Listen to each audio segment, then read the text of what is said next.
ये 10 प्रकार के लोग ऐसे हैं, विदुर जी कहते हैं, कि जो धर्म को कभी जान नहीं सकते। वो धर्म को नहीं जानने वाले 10 प्रकार के लोग कैसे हैं? तो सबसे पहले कहा कि जो नशे में हो, और धर्म को नहीं जान सकते यानी उनको कभी उपदेश करना नहीं चाहिए, यानी धर्म को उस समय समझ ही नहीं पाएंगे।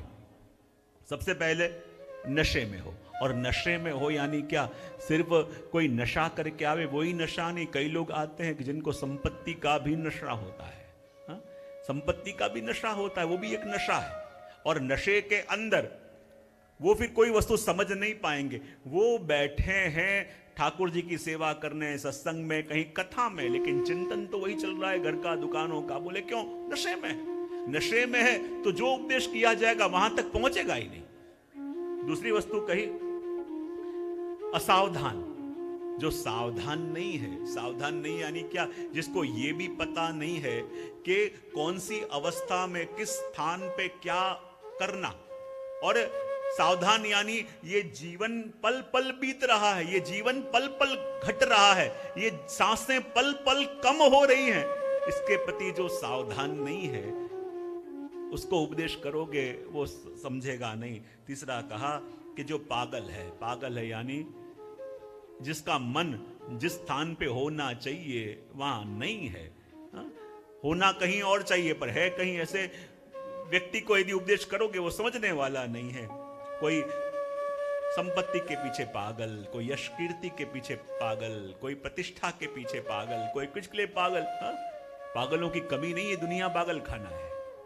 और इसलिए कह दिया कि उनको भी उपदेश करोगे समझेंगे नहीं। थका हुआ हो, बहुत थक के आया हो, और उसे आप यदि ये सीधा धर्म की बात करने लगे या उपदेश करने लगे, समझ में आएगी? वो कहे 2 मिनट बैठने तो दो। बेचारा थक के आया है और आप कहो बेटा घर पे आया थक के, और आपको अरे पाठ कर, ये करो करो के 2 मिनट बैठने तो दो, खेल के आ रहा हूं। थका हुआ हो उसको भी उपदेश नहीं। फिर कहा कि क्रोधी यानी बहुत गुस्से में हो, और गुस्से में हो और आप उसे कहें देख तुझे बहुत गुस्सा आ रहा है, ऐसे कर, यमुनाष्टक कर ले। तब करेगा कि आपके ऊपर गुस्सा करेगा? क्योंकि जो बहुत गुस्से में हो पहले उसको शांत होने दो, उसके मूल स्वभाव पे आने दो, फिर बात करो। फिर कहा बहुत भूखा हो उसे आप कहो कि पहले ये कर, ये जप कर, ये पाठ कर। तो कहते हैं भूखा हो उसके लिए भगवान उसकी रोटी है, पहले उसको रोटी दो, पहले उसका पेट भरो, फिर धर्म की बात करो। हा? फिर आगे कहा कि बहुत जल्दबाज हो कि वहां जाना है, वो करना है, ये बाकी है, वो बाकी है।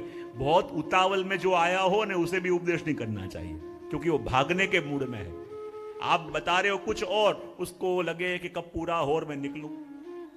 इसलिए जो भागने के मूड में हो उसको भी उपदेश नहीं करना चाहिए, जल्दबाज। फिर कहा 8वां लोभी, जिसके मन में बहुत लोभ हो उसको भी उपदेश नहीं करना चाहिए। कहा भयभीत है, वो भी सुनेगा इसलिए कि मैं क्या करूं कि मेरा भय दूर हो, वहां भगवत गुणगान का भाव नहीं रहेगा। 10वां कहा कि बहुत कामी हो, जिसके मन में लौकिक विषय की बात ही सतत चलती हो, उसको भी ये धर्म का उपदेश करना नहीं चाहिए।